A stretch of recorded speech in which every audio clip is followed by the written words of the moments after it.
Someone requested that I do a video to address something that they're experiencing. And the gist of the situation, as I understand it, is that they were helping a homeless person and they ended up having a dream about this person. And they woke up trembling and shaking regarding this man in the dream. Well, apparently this man had some sort of a necklace on and he was wearing some sort of a Satan figure that had a hand gesture. And so she and also one of her associates at work are really afraid of this man. I want to tell you something. There is nothing that you have to be afraid of. There is no power that can come against the power of God. If you have God's Spirit and you are in His favor and you are in His name, there is nothing that is going to harm you unless God says that that thing is supposed to harm you. For example, the witnesses are going to testify for 1,260 days, and then nothing can harm them during that time. But at the end of that 1,260 days, when they've completed their testimony and they're witnessing, the beast is going to rise from the abyss. The Antichrist system is going to rise from the abyss, overpower and kill the witnesses. I already know that that's going to happen to me. How do I know that? Because God's built me for it. And there were situations that He would, as I've told you in other videos, where He would test me and test me and test me.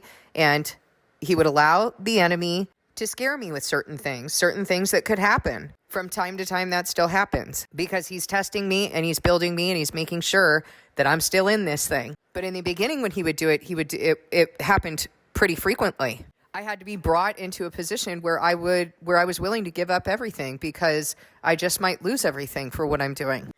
Even unto death. I already know that I'm going to die for what I'm doing. But here's the thing. It's all under the sovereignty of God. It is all under Him. And so anything that's going to happen to me is going to happen under the sovereignty of God. John the Baptist is an example of that, right? John the Baptist was beheaded under the sovereignty of God. You think that Satan did that in his power? Like Satan can do anything that God has not ordained? Nope, God did that. That was the plan. That's what Satan was allowed to do, but it's all under the sovereignty of God. It's all under the plan of God. As far as a necklace is concerned, who cares? This guy's delusional. He's dumb because why would you choose a master that's going to perdition? Anyone worshiping Satan and thinking that they have some sort of power, they're straight up delusional. They don't have the ability to put a curse on you. They don't have the ability to do anything to you. It sounds to me like that God that he has hanging around his neck is doing nothing for him because of the predicament he's in. Just avoid him. Pray for him. Fast for him. Hope that he comes out of that bondage because clearly he's in bondage. And as far as I can see, Satan is not even, he has no loyalty to anyone. If he could help this man, he's not. And apparently that's his own servant. That man cannot do anything to you. I don't know any of the other surrounding situations, if he's what the world calls, quote unquote, mentally ill, if he's demon possessed. But even if he's demon possessed, nothing can be done to you without the permission of God.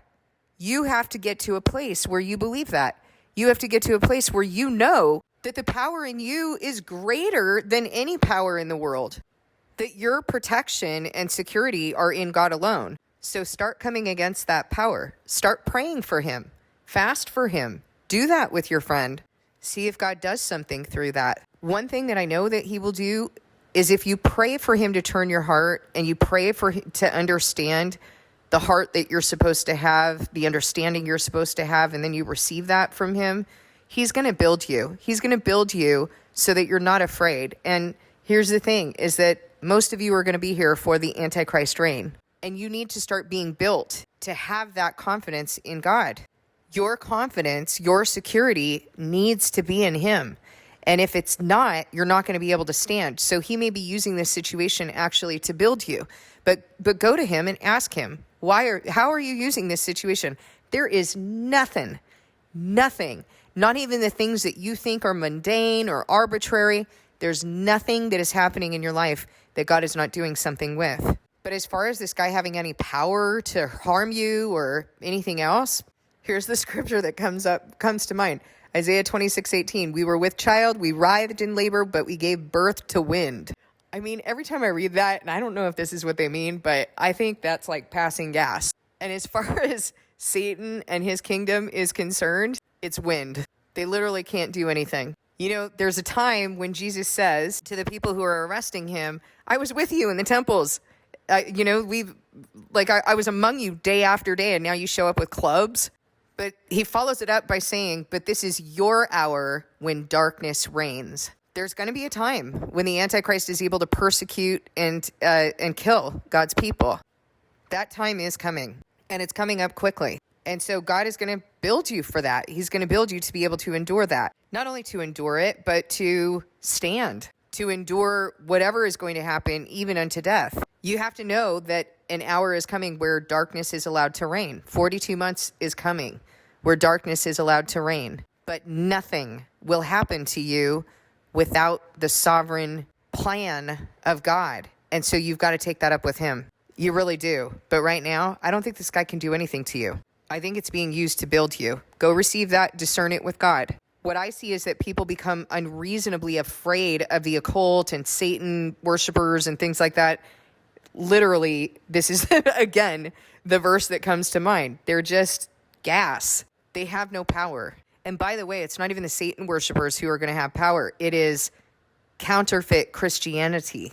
You should be more concerned about them than about this guy that has that necklace on. That guy is just, he's probably in bondage. He's probably demon possessed and is simply delusional.